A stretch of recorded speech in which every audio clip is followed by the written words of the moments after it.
Hi friends, Miss Bush is back with another read aloud. So we are reading Library Lion today. It is a fantastic book. After we read the book, I want you to talk to your learning coach about what is happening in the story and how do I know it's happening. So as we're reading, be thinking about that. What is happening and how do I even know it's happening? How is the author telling me that something is happening in the story? The author is Michelle Knudsen, and it's illustrated, which means the pictures are by Kevin Hawkes. Here we go. One day, a lion came to the library. He walked right past the circulation desk and up into the stacks. Mr. McBee ran down the hall to the head librarian's office. Mrs. Merriweather, he called. No running, said Miss Merriweather without looking up. But there's a lion, said Mr. McBee, in the library. Is he breaking any rules? Asked Miss Merriweather. She was very particular about breaking rules. Well, no, said Mr. McBee, not really. Then leave him be. The lion wandered all around the library. He sniffed the card catalog. He rubbed his head against the new book collection. Then he padded over to the story corner and went to sleep. No one was sure what to do. There weren't any rules about lions in the library. Soon it was time for story hour. There weren't any rules about lions at story hour either. The story lady seemed a little nervous, but she read out the first book's title in a good, clear voice. The lion looked up, and the lady kept reading. The lion stayed for the next story, and the story after that. He waited for another story, but the children began to walk away. Story hour's over, the little girl told him. It is time to go. The lion looked at the children. He looked at the story lady. He looked at the closed book, and then he roared very loudly. Roar! Sorry, that hurt my throat a little to do. Whew, Miss Bush is not very good at roaring.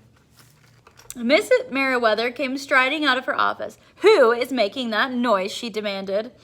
It's the lion, said Mr. McBee.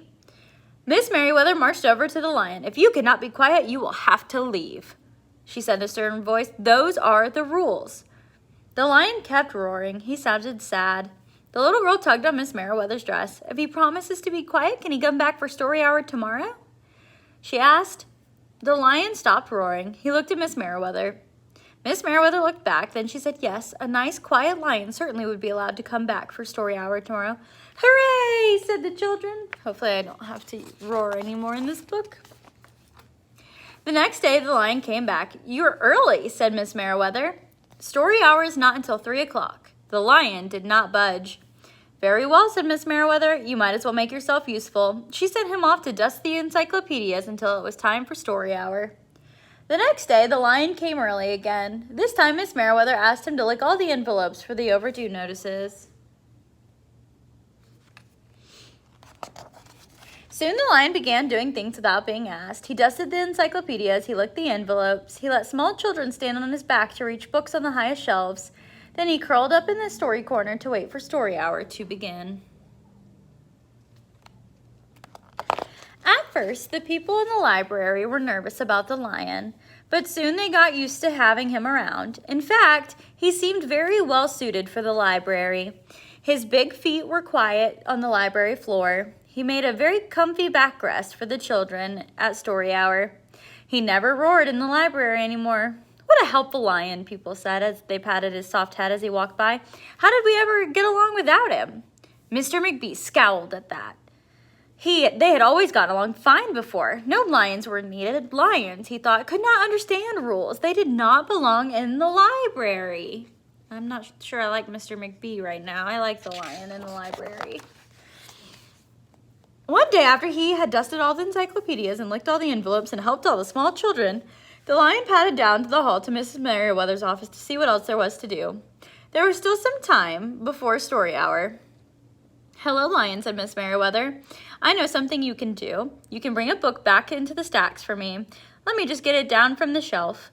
Miss Merriweather stepped up onto the step stool, and the book was just out of reach. Miss Merriweather stood on her toes. She stretched out her fingers. Almost there, she said. Then Miss Merriweather stretched a little too far. What do you think is going to happen?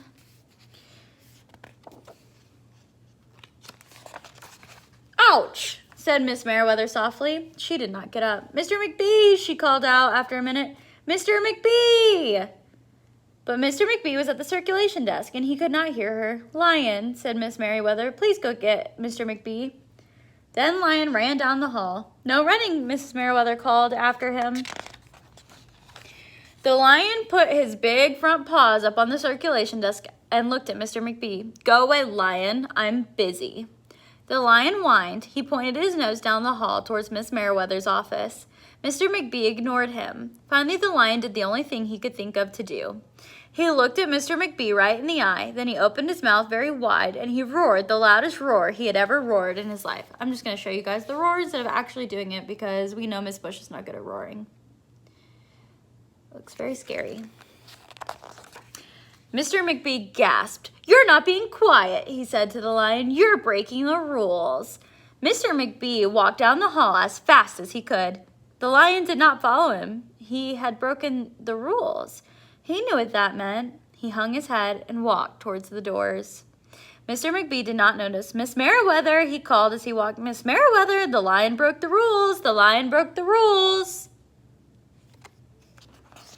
He burst into Miss Merriweather's office. She was not in her chair.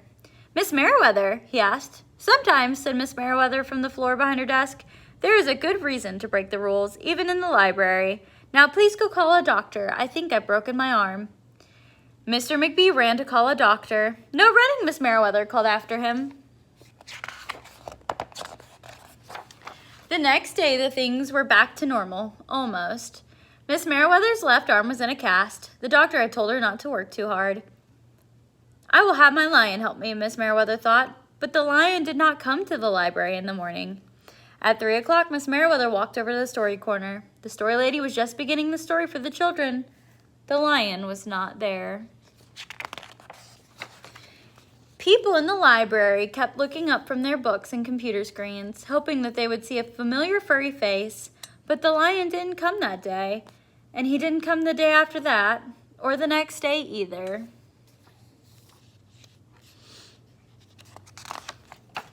One evening, Mr. McBee stopped by Miss Merriweather's office on his way out. Can I do anything for you before I go, Miss Merriweather, he asked. No, thank you, said Miss Merriweather. She was looking out the window. Her voice was very quiet, even for the library. Mr. McBee frowned as he walked away. He thought there was probably something he could do for Miss Merriweather after all.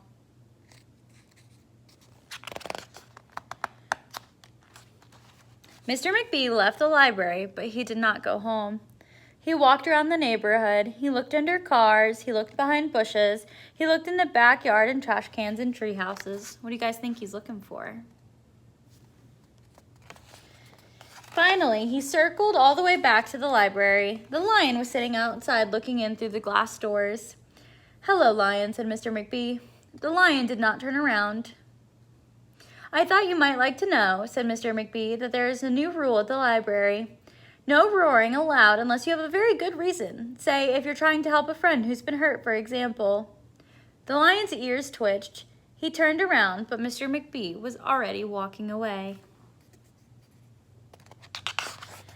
The next day, Mr. McBee walked down the hall to Miss Merriweather's office. What is it, Mr. McBee? Asked Miss Merriweather in her new quiet voice. I thought you might like to know, said Mr. McBee, that there is a lion in the library. Miss Merriweather jumped up from her chair and ran down the hall. Mr. McBee smiled. No running, he called after her. Miss Merriweather didn't listen. Oh, I didn't show you the picture. Sometimes there was a good reason to break the rules, even in the library. Oh my gosh, I love that book. I hope you liked it too. So remember, I want you and your learning coach to talk about or how do you know what's happening in the story? What's happening and how do you know? So is it the pictures? Is it the words? Is someone talking? How do you know what's happening in the story? Don't forget to add this to your 100 book challenge chart too. And after you watch this, I want you to go to the flip grid and tell me what animal do you think would be good in a library? What animal would be helpful? You can't pick a lion. That one's already done. So a different animal. And then what animal would not be good to have in a library? So one that's good, that's not a lion, and one that would not be good to have in the library. All right, bye guys.